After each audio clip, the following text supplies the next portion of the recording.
I am excited to bring this episode to you. It is a replay of an episode we had last October.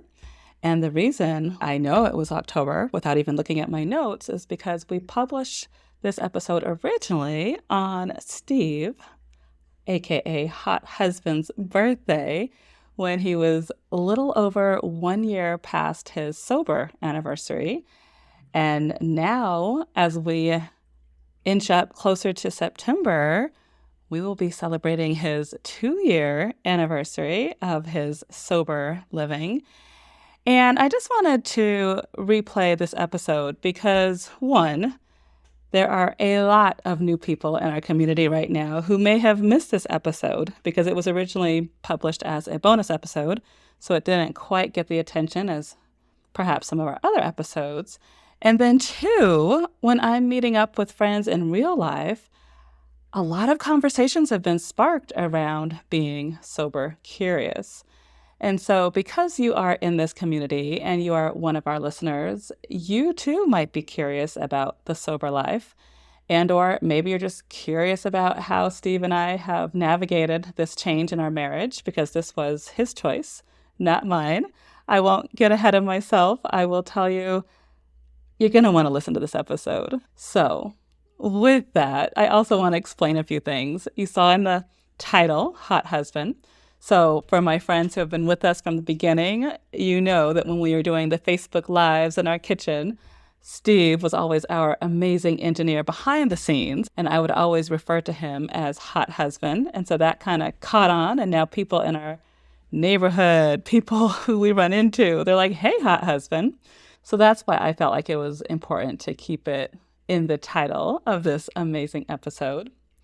Also, I want to invite you to think about your own choices around drinking as you listen to this episode, and then come find me. Like if you want to chat it out, send me a message, send me a DM. You can find me on Instagram, Facebook, YouTube. And then, of course, if you want to be on our email list, you can find us at hello@michellefox.com.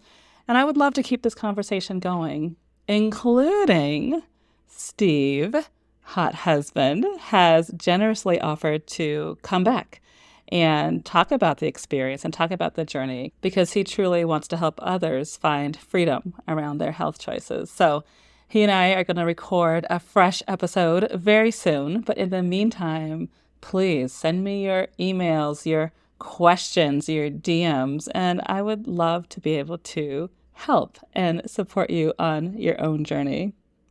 Okay, before we get this episode going, I just want to make sure that you saw we still have a few spots open for our October retreat in the Dominican Republic. My partner, Dr. TJ, and I are hosting a gut health retreat. And this will be an opportunity for you to hit the reset button, learn some tools around your health, and or just hang out around the pool if you want to. That's going to be your prerogative. So wanted to make sure you saw that. Also, for my friends who may be embarking upon or are smack dab in the middle of perimenopause or menopause, I recently published a digital guide entitled, Is It Hot in Here or Is It Just Me? And I walk through 7 steps on how I cured a lot of the ailments that came along with menopause when I landed in menopause about 3 years ago. And I sincerely hope that this guide helps you as well. So that's enough from me. Let's hear from Hot Husband. I'll talk to you soon. Welcome to Nourish. I am Michelle Fox, culinary nutritionist, health coach, and your host for this podcast. I teach busy professionals how to get more nutrition in their bodies and how to have more fun in their home kitchens. If you struggle with consistency or sometimes forget to make your needs a priority, you, my friend, are in the right place. Join me each week for inspiration to increase your energy, strengthen your mindset, manage your hormonal woes, and so much more. You have a lot on your plate, but that does not mean your nutrition should suffer. You deserve to live in a body and have a life that you love. So let's dig in. I have the hottest husband sitting right next to me. We are in the bed here in Belize during our anniversary week. And I originally planned to have him on this podcast to share what it is like living with a culinary nutritionist, as a wife, as a partner. And that might sound a little flat to begin with, but let me just give you a little bit of a backstory. So, Steve, my husband, has been seeing another woman the last few months. That woman would be his personal trainer. They've been working out, I'd say, probably a good 3 months, maybe a little bit longer. And this is funny, babe, and I'll introduce you in a moment, but we haven't even talked about this part yet either. But she asked him about his nutrition because she was putting her, the whole program together. And he's like, "Oh, I've got that covered. I'm married to a culinary nutritionist." And when he came home and shared that story with me, I just kind of had a blank stare like, yeah, you're married to me, but that doesn't mean you eat the way I eat. So I just wanted to dig into that, which one day we will. Today is not that day, my friend, because I'm going to try to hold it together. But my husband said that he is willing to talk about our dirty little secret. So we're going to get into that promptly, because if my baby said he's willing, we're going to take advantage of that moment. So, hi, baby. Hi. I don't know how I feel about this. What did I sign up for? Well, just so you know, and I'm happy to share with the community as well, anything you say that you are not comfortable with, you have my word. I will scrap it from the editing floor. So, with that said, and me leading into it, should we hold the audience captive, or should we let them in on our dirty little secret? And we're started. I think we're already into it. Okay, and yes, that is nervous laughter. So I am calling it a dirty little secret. It's actually really beautiful, and I will start. So, as I mentioned, we are here in Belize, sitting in our bed. We just got home from an AA meeting, and my heart is so filled with love. It's so filled with gratitude, so filled with appreciation for this man and the world that he has opened up to me and to our family. And so, babe, hi. Hi. Hi. Hi. I'm Steve. I'm an alcoholic. Say more. What does that mean? Yeah, that's a very thought-provoking question. It means that my life was unmanageable, that drinking influenced and impacted a lot of aspects of my life.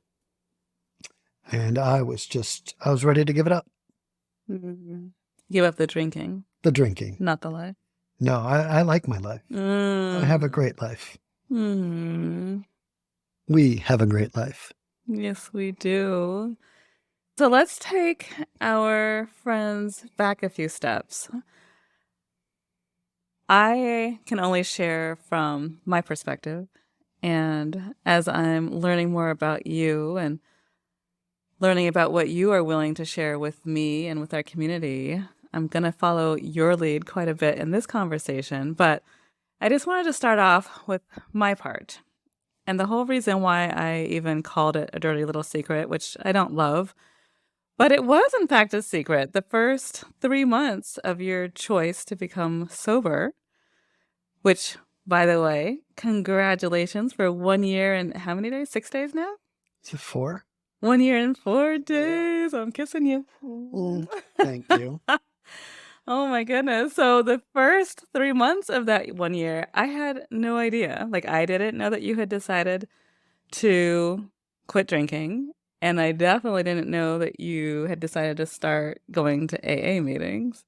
So, would you be willing to share a little bit about that? Like, specifically, what kept you from sharing that with me? Your best friend, your life partner, your wife. Yeah. No, I think kind of with the way you had said it is you can share your story and, this is my story. So, we were last year on our anniversary, we were in Playa del Carmen. Mhm. And I think it was the last night we were there. We were coming home on Sunday or whatnot. It was the 17th, and we had gone out to a nice dinner. We did some dancing. There was some live music. We got some ice cream. And I don't know, I had grabbed a glass of wine as a nightcap, and we ended up going back to the room. And I know that was the last drink I had. Mhm. And I think it was just the lack of our connection. Mhm. I think we both had different, I don't want to say expectations, desires, but we were there, we were both present, but we weren't present with each other. I Mm. think you had gotten a massage on the beach, and I turned and ordered a margarita and Sounds about right. Uh-huh. and maybe a 90-minute massage, and I probably got a second or a third margarita. But it was just that. And so I just looked at that as there's so many different variables that contributed to that. And I was trying to narrow down. I'm like, how can we connect better? How can we communicate? How can we just emotionally, physically, mentally connect? And I thought that alcohol was the biggest barrier to that. Mm. And so then I started thinking more about, well, is alcohol the biggest barrier to a lot of my goals? What role did alcohol play in other aspects of my life that impacted it? I'll say for the worse or for the better, most instances for the worse. Even my prior marriage, alcohol definitely impacted the outcome of that. And I know that early on in our dating, we talked about, you were previously married, I was previously married. What roles did we play in it? How did we overcome some of those? What role did we play and how do we, what do you want to say, assume blame? Or what was our role? Mhm. Taking ownership and accountability for it. So that's kind of where that led was what is alcohol. So, we ended up getting home and I was like, all right, I'm just going to not drink. I think I had went 2 months and I'm like, okay, like no problem. But I was like, there's more to it. Like, I can't just stop drinking. Like there was this void. And it was later, what I've come to learn is it was more of just willpower of not drinking. Like anybody can do anything for 30 days or 60 days. But if I was going to keep this up, if I wanted to keep this up, if this was a choice I was going to make, what direction was I going to go? Mm. So I think it was 2 months in before I was like, all right, like everybody's heard of AA. Everybody has, different images or, you know, preconceived notions about what it is. And so I was like, all right, well, let me just look it up. And it was towards the end of COVID. So I was like online. So I was like, let me just go to a meeting online. And I sat in and I was listening, and I have never met a more welcoming group of people that are happy to see you, that welcome you, and they're from all walks of life. And it was like, okay, I kind of felt a sense of belonging. Like Mm. I was there. And so I, and it was like, come back. So I ended up going back the next day and the next day. So I was like, this isn't so bad. Like that started explaining to me, like, there's a lot of things that you're like, I don't know anything about it. So let me just give it a shot. I'll try anything once and maybe twice just to make sure I like it or I don't like it. But I liked the sense of belonging. I liked learning. So I ended up staying in AA for a month. And I think it was Thanksgiving. It was your birthday. And we went for a walk on the day of your birthday. And that's when I told you that I had been attending AA meetings for like a month and maybe 3 weeks. And I don't think we had the kids. And we went for a walk. And I think I told you, and you were like shocked. You like looked at me like, what? I had Like, no idea that you were going or that it was even on your radar. Correct. I yeah. was shocked. And I don't even know if maybe you did realize that I hadn't had a drink for the previous 3 months.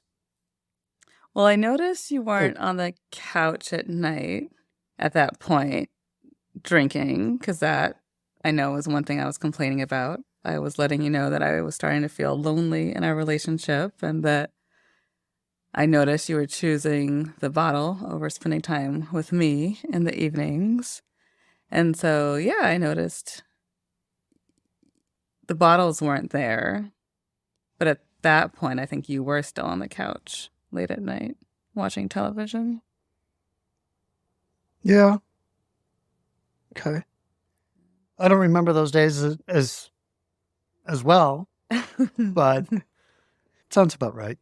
So let's actually take a few steps back because I can already feel a lot of my friends, especially because one friend in particular already asked you point blank, like, Steve, what are you talking about? I never saw that side of you. I would have never assumed you were an alcoholic. Like, Oh, I love her. tell us more for people that, like you said, may have preconceived ideas of what an alcoholic is and or what an alcoholic profile might look like. Like, tell us your story. Like, when you say I am an alcoholic, what does that mean specifically in detail for you? For me, once I start drinking, I don't like to stop. So, an example would be, let's go to a work happy hour. You have 2, 3 drinks, you're sociable, responsible. You go to a dinner party, you order a bottle of wine, you share it, and everything's fine. You maintain composure and you And when put you're on saying you're saying you. me, Okay. myself, Yes. and whether it's 2, 3 glasses of wine, you know, and then you go home and it's like, okay, well, I've had 2 or 3. That's like the happy hour and the primer. And I would, have a few more drinks at home. Those few more may range from 2 to 6. I've read some studies, or not studies, but there's some other podcasts I listened to about health, and they were talking now that the average American drinks like, you know, 10 drinks a week. Well, that could be, 5 to 10 or whatever. I would choose to have all those in one sitting Wow. because to make the most of it, like having 1 or 2 drinks never made sense to me. Mm. And so, yeah, there's the, what is the Nicolas Cage movie, Leaving Las Vegas, where I think he went there to try to drink himself to death Mm-hmm.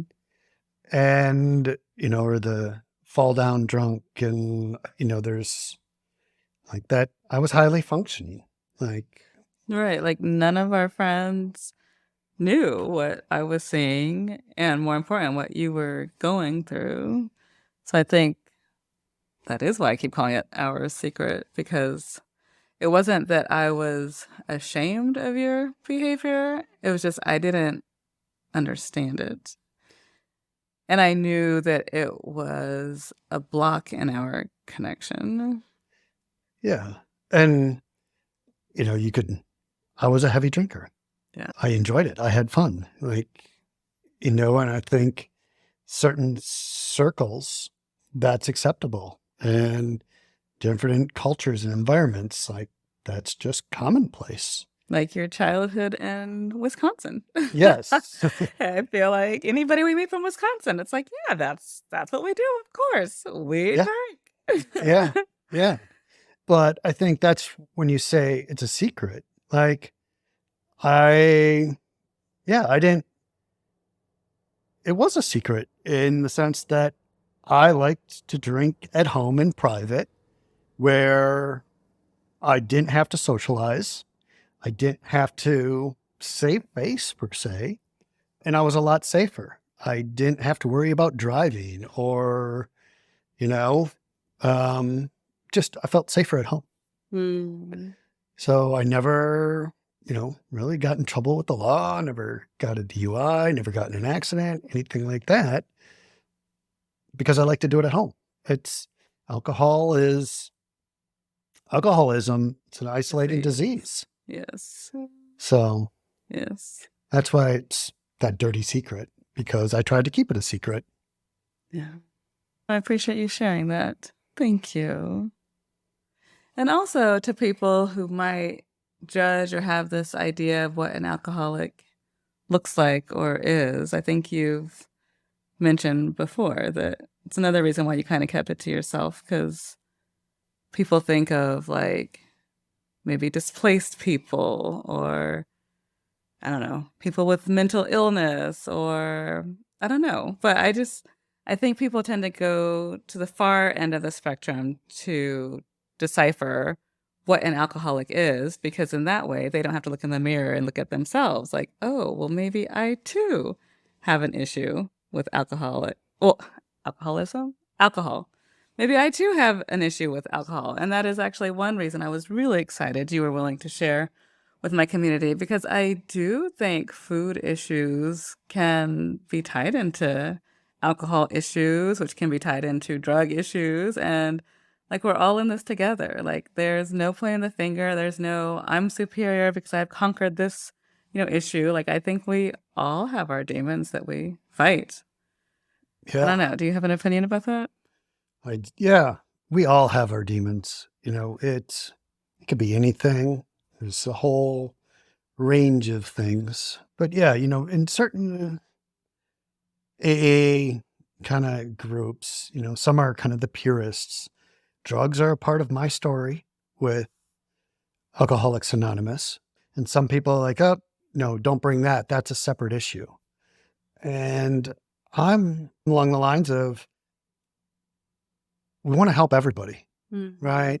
Like be that support, be that reason to make somebody else smile today, be that reason to give somebody hope, and be supportive and encouraging. And, that's, I don't know, that's community. And that's Community and what's your action. purpose. Yes. And Yes, yes, I, yes. I am so grateful for each member I have encountered going through in-person meetings, going through Zoom meetings, and that's been great. I mean, I have peeked into meetings on the East Coast, West Coast.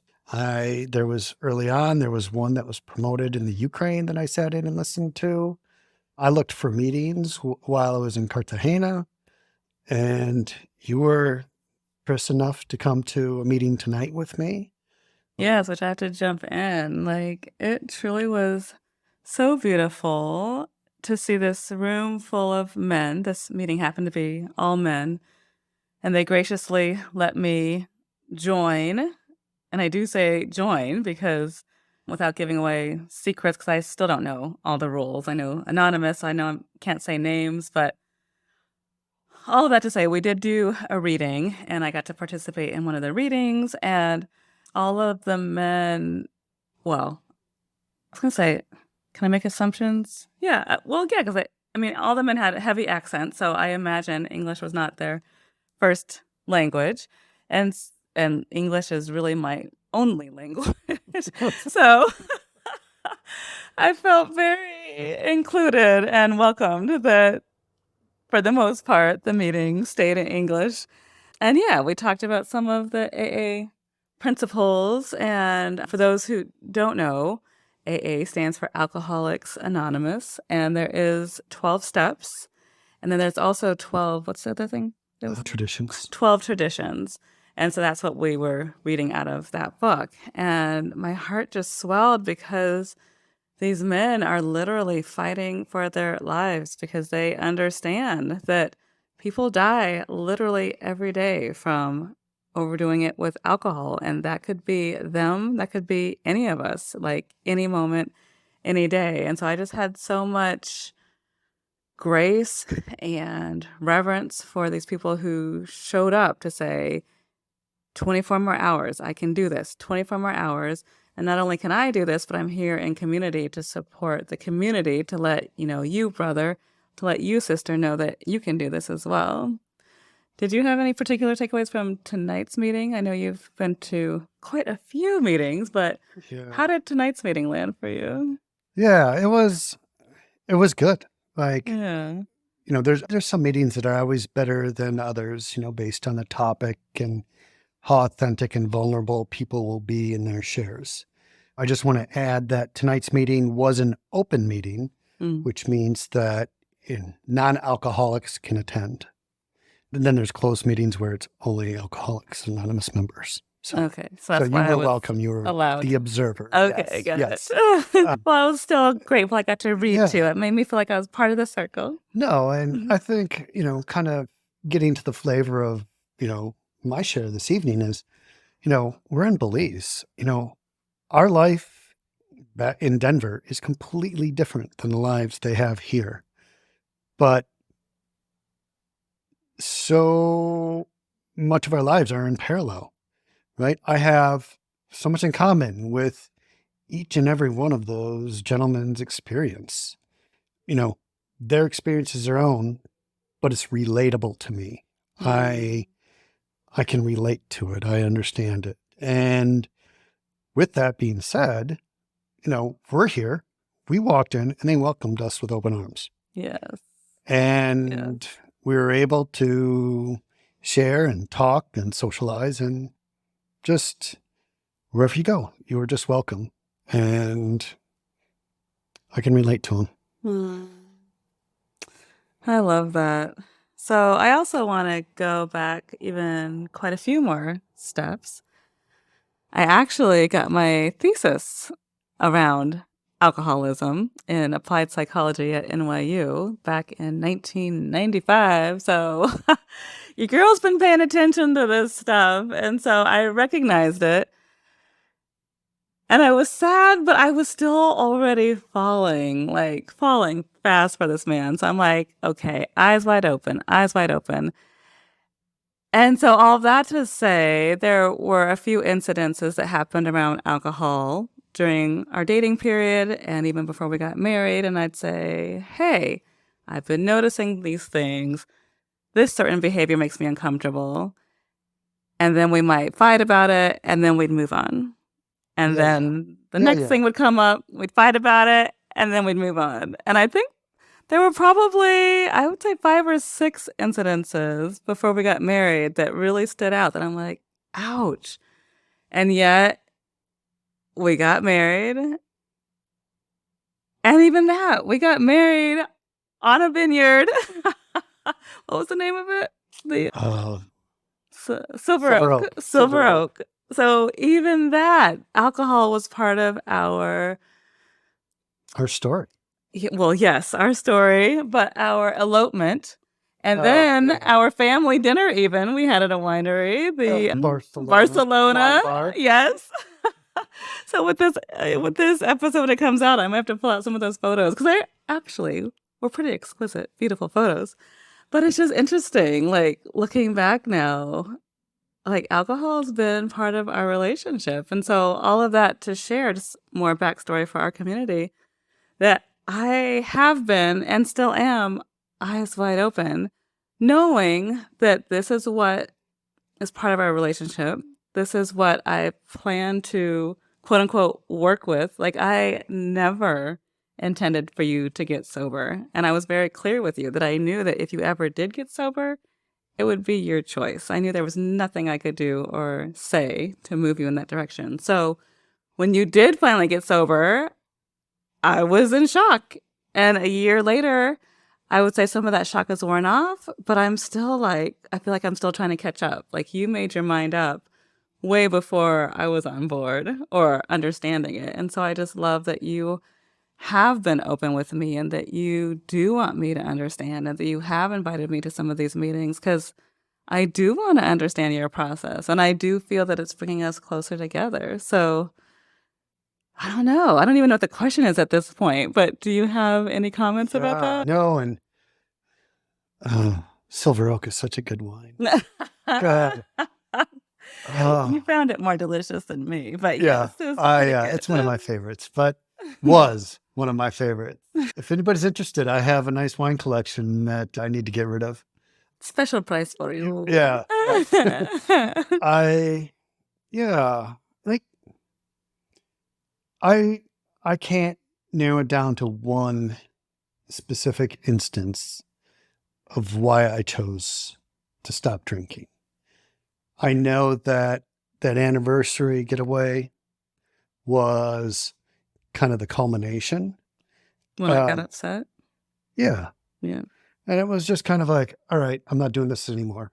And, but, I also lost one of my best friends, or I lost my best friend to alcoholism. And, that played a huge factor into it. 'Cause that was about a year before you decided to get sober, right? Yeah. So that would have been, yeah, I think that was, well, this November, I think it'll be 3 years. So, Wow. Okay. but yeah, it's, yeah, I don't know what else to say about that. It's sad and it can inflict anybody. And I know you had mentioned it earlier. There's NA meetings for Narcotics Anonymous. There's OA for Overeaters Anonymous. There's AA for Alcoholics Anonymous. Like, I think for me, I'm speaking for myself, that, I've gone to therapists and I think a lot of people through the pandemic and have a lot of people have gone to or started therapy or continued to do therapy.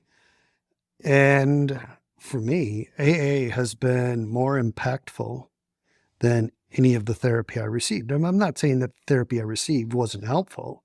It was. And I just think AA has been more impactful to me.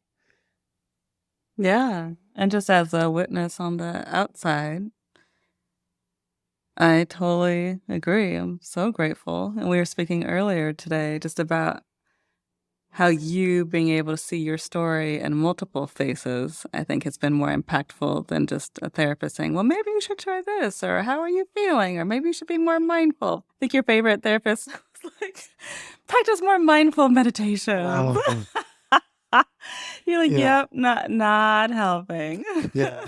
What, But in AA, you have a circle of people that you can actually see your story in a lot of these faces, right? yeah. You pay for therapists and AA meetings and the friends you meet in AA. That's free. We all know how I like to be frugal, but just My no, favorite financially Costco boy. responsible. But forgot where I was going with this. But How you can see yourself in the yeah, faces of others, or yeah, stories of others. yeah, just relatable. Like, it's not that one up, like, everybody's got those friends. You go back and forth with the stories and they progressively get almost exaggerated, like, the fishing tales or whatnot. But, all the people in AA I've been able to relate to, they're, they're, they're real people. So, Yeah. Well, one of the things you've shared with me about AA is that you are asked to be honest with yourself and to be honest with others. And I have to say, as we wind down, that commitment to honesty that you've had with yourself and that authenticity of bringing me into your circle, I think it's really deepened and enriched our relationship. I just have to say thank you. Thank you for showing up for you. Thank you for showing up for me and our relationship. Thank you for showing up for our family. Like everything's improved in this last year. Like this is a podcast. I'm not gonna I'm not gonna put all our business out there. I will just say 100% of areas in our life have improved since you said yes. So thank you, my love. Yeah. Well, thank you for that. And you have been so incredibly supportive, understanding, encouraging throughout this entire process. Well, except the first 3 months. But you have When I been, was in the dark. yes.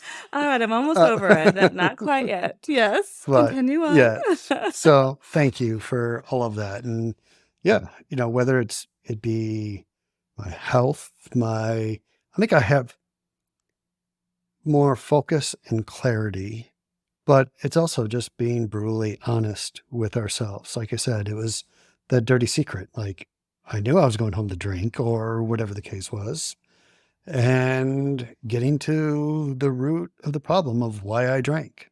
Mm, Um, so it's, yeah, just being honest. It's more than any therapist could have helped me with. mm. I love you. I love you. I'm so glad you joined us for this conversation.